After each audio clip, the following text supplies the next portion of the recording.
Fourth factor. यहाँ ये दो इम्पोर्टेंट क्वेश्चंस, राइट, और मेजर क्वेश्चन है।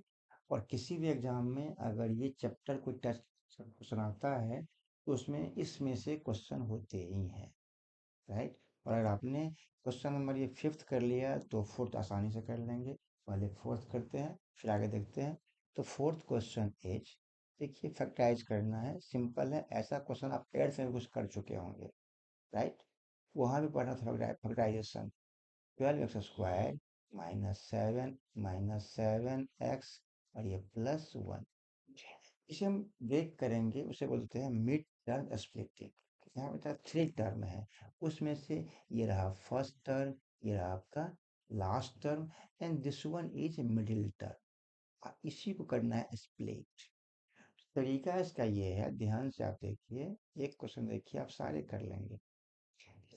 3 टर्म है तो इस फर्स्ट टर्म का मल्टीप्लाई करेंगे लास्ट टर्म से।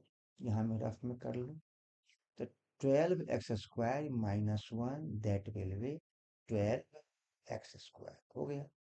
थोड़ी देर के लिए मैं इसको छोड़ दूंगा, इस 12 का निकालूंगा फैक्टर। बोलिए क्या मिलेगा? 2 से करेंगे 6, 2 से करने डिवाइड किया 3, 3 से किया 1। आप देखेंगे इस 12 का 3 फैक्टर यहाँ पर आ रहा है, 2, 2 एंड 3। इन तीनों को 2 टर्म पर कन्वर्ट करना है। ऐसा कन्वर्ट करना है जिससे या तो प्लस करने पर ये मिडिल टर्म मिल जाए या माइनस करने पर मिल जाए, राइट। अब अगर मान लीजिए, यहाँ पर देखिए, ध्यान समझिए इसको, अगर मैं इन दोनों को ऐसे प्लस करता हूँ तो क्या मिलता है? 4 एंड 3। इसे मल्टीप्लाई करेंगे 12 बनेगा। इसको माइनस करेंगे तो क्या मिलेगा? अगर हमने 4 -3 किया क्या मिलेगा? 1। बट अगर मैं इसको 4 + 3 करूं तो क्या मिलेगा? 7, जो हमें यहाँ पर मिल रहा है, नहीं, राइट, ओके। अगर मैं इसका कुछ और निकालता, जैसे मान लीजिए यहाँ पर मैं और एग्जांपल देके दिखा रहा हूँ। अगर मैं इन दोनों को मल्टीप्लाई किया, इन केस मैं 2 × 2 को मल्टीप्लाई नहीं करके 2 को छोड़ देता, एक 2 को, इस को मल्टीप्लाई कर, क्या बनता है? 3 2 6। तो हमारे पास 2 मिलते, एक 2 और एक 6। अगर मैं इस 2 में से 6 करता माइनस, क्या मिलता? -4। और 2 को 6 प्लस करता तो क्या मिलता? 8। बस इतनी ही पॉसिबिलिटी है इसमें। अब आपको देखना ये है कि किस टर्म से, किस तरह से हमारे इसका सम या डिफरेंस मिडिल टर्म के रूप में आ रहा है।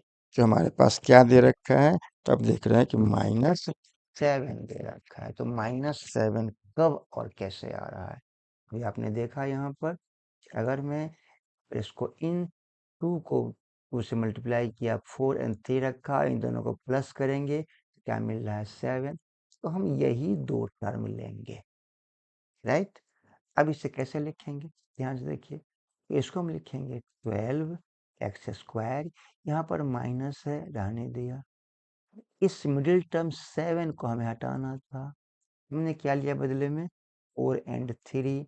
तो यहाँ कर लिया हमने 4 + 3 इंटू ये x है, रहने दिया x, प्लस ये 1 हो गया।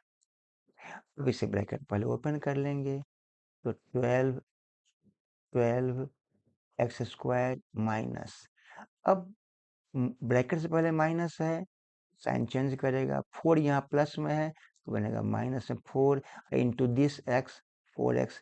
इसका इससे मल्टीप्लाई करना है, फिर ये माइनस और ये प्लस माइनस, तो माइनस, ये रहा 3 इंटू ये x, that is 3x, plus ये 1 है, +1।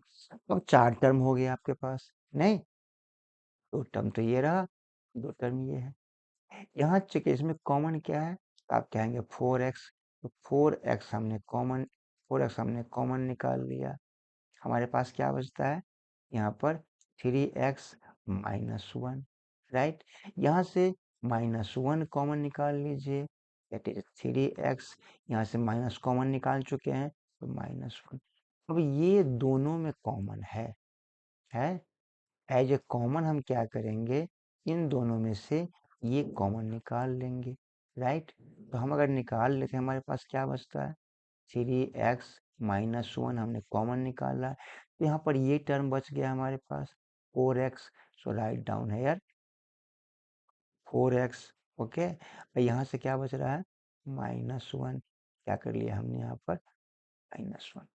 राइट, बताइए, यही दो टर्म हुए जो इस पॉलिनॉमियल के फैक्टर हैं। इट मीन्स अगर मैं इन दोनों टर्म को 3x-1 एंड 4x-1 इसे मल्टीप्लाई करूं तो यही मिलेगा, और यही दोनों इसके फैक्टर्स हैं। होप कि आप ये समझे होंगे, और इस तरह के जो और 3 क्वेश्चंस हैं आसानी से कर पाएंगे आप। चलिए एक हम और देखते हैं, फिर आगे देखेंगे कुछ। राइट, सो